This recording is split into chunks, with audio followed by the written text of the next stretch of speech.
In this video, I'm about to show you how to wrap a hood in 10 minutes or less. Quick disclaimer, yes, other hoods and other types of panels may take a little bit longer.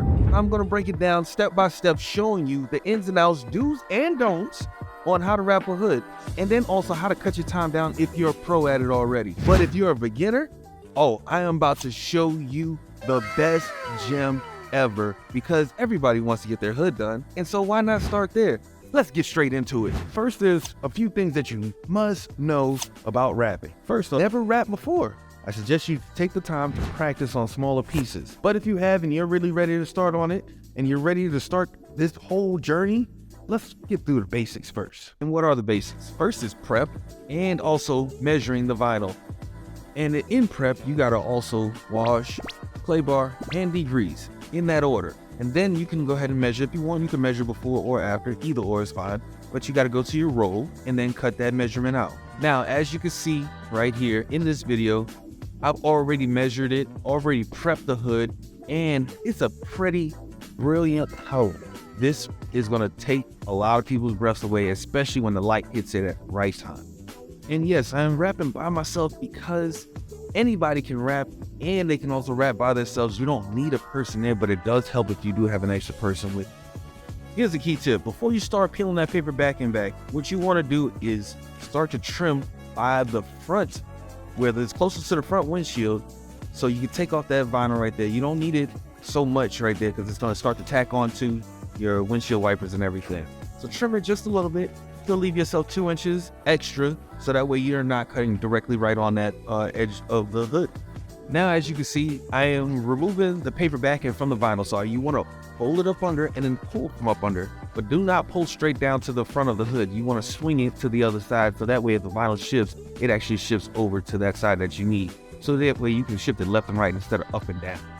Now from there, I'm gonna start to look at the vinyl, read its wrinkles, and understand how to pull in the corners. When you're pulling in the corners, it makes it much easier to make the whole hood smooth. If you went ahead and started pulling at your corners, make sure you remember, the corner of the hood needs to be pulled evenly and tight. Do not try to make it loose, and make sure you tack it to the light in the front. Now, here's a key pain point that a lot of people fail on. They will always see wrinkles and start to squeegee it out. This is not the time to squeegee it. Hold off, just wait. I can't tell you how many times people have not done this one trick just to make their life easier on wrapping the hood. It's reading your wrinkles. Do not start squeegeeing, please don't. Once you see the wrinkles forming, you're gonna cause creases. It happens, I understand that. But what you wanna do is alleviate most of those creases by reading your wrinkles. Now, once you've started on this process, you can then go ahead, once everything is glass, start putting on your glove, because this is a little bit more of an advanced technique, but you want to put on your glove so you can palm those body lines first. That is the key to making sure that you don't have too much sanding, any creases, or any bubbles coming up to your body line, because that's where it usually happens at. Once you have that, I suggest you start by splitting this down the middle. Key tip, if you are not an advanced person at wrapping, I suggest you start with squeegeeing down the middle once everything is glass. You do not want to squeegee towards the middle. You want to squeegee the middle first and then squeegee outwards towards you, which is off to the side of that car. And here's a quick tip. Just use a little soap and water. Use a little spray bottle so that way you can wet your squeegee and it'll glide much easier, eliminating any scratches. Now, as you can see in the video, I am already squeegeeing as an advanced technique because it cuts down my time a lot on this. But if you are not advanced and you are a beginner, and do not squeegee like that. Squeegee upwards and then just keep starting from the bottom and squeegee up. When I say squeegee up, you're still angling the squeegee, but it's angled towards you, and now it's gonna be squeegeeing upwards because you're pushing the air towards you and then getting it out to the top as well. That's how you squeegee. You want to start doing this to both sides of the car too, because you can't do it to just one and then leave the other side unsqueegee. That doesn't make sense. From there, as you start to squeegee a little bit more close and getting up to the top of the hood, closest to the front windshield, you're going to start to see a bubble start to form. What you want to do is lift that vinyl up at the end closest to the front windshield to create an air passageway for all of that air to get out. That way you don't crease any of the bubbles that are forming.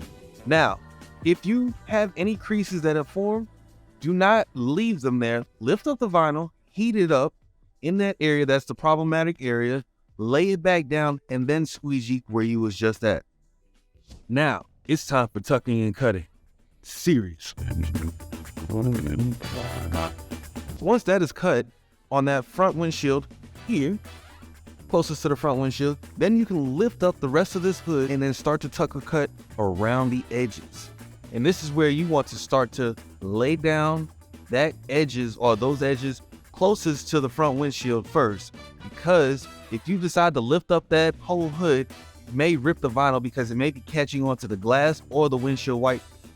I always have me a method on when I am doing my tucking and cutting around the hood, and I start with the corners first, which is that corner right there, and then the one up here. Then I jump to the other side where I do that one right there, and then the one up there. When you're doing this, you want to take your thumb or your index finger and just run your finger right there along that edge to round that edge first before you start to do this. Do not pinch that edge. You will crease it, and then when you cut it, it's hard to get that out. That's only for tucking. I don't cut and tuck at the same time. I tuck first. But once I finish tucking all of my corners, then I tuck my edges that connect to the corners. Because now I can then cleanly start cutting my corners first. Once I finish cutting my corners, then I cut the rest of the edges. But here's a pro tip. When we are doing tucking on these corners, you want to create tabs. And in these other little small videos that you see connected to this right here, you're going to see me creating a tab and tucking that cleanly. That's what you need to do to make it consistent cuts every time. Once all of this is cut out, you want to go ahead and do the most crucial thing is post heating. I cannot elaborate on this much more than I can on this one, because post heating is what solidifies the finished job. If it's not post heated, then bubbles can form and you won't be able to anticipate stopping those before they actually happen, because the client is already going to be gone and driving on his own time, and then they're going to see this trying to show off their wrap and they see a big bubble form. I mean, I know I've done this before, and that's why I'm telling you now, so you don't make the same mistakes I did. But once it's post heated, then you can go ahead and put your aftercare products on there, such as the alcohol wipe down or a UV protectant, and send it off to the client so that way you can get the next project to come in. Now,